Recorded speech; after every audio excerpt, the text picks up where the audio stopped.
乡亲啊，敢若捌听人讲，这个跋筊了家伙，唔捌听人讲跋筊会好业。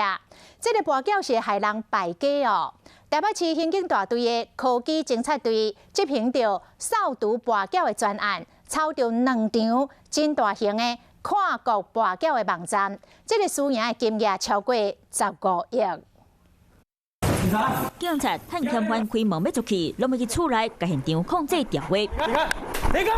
租厝所在无啥有家具，2个房间内底嘛共放桌啊含几啊台电脑，啊这是跨国跋筊网站的机房。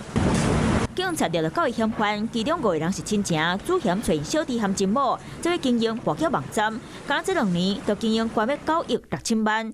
台中嘛有另外一个家族，靠跋筊网站伫咧趁钱，因先做上班大楼，计是无人知影。不过上班的钱遮尔济，嘛是靠警察水。查某主嫌本来是做网络交场的服务专线，知影人客是谁，就家己做头家，先叫因翁做代表经营，就算去掠着，下当个定做生理。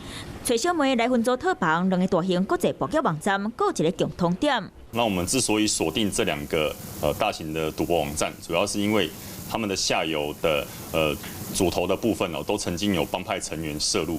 乌道专心伫咧做网络跋筊，靠这伫咧讨趁，警察加强抓人，斩断资金来源，就是袂互乌道继续咧创收。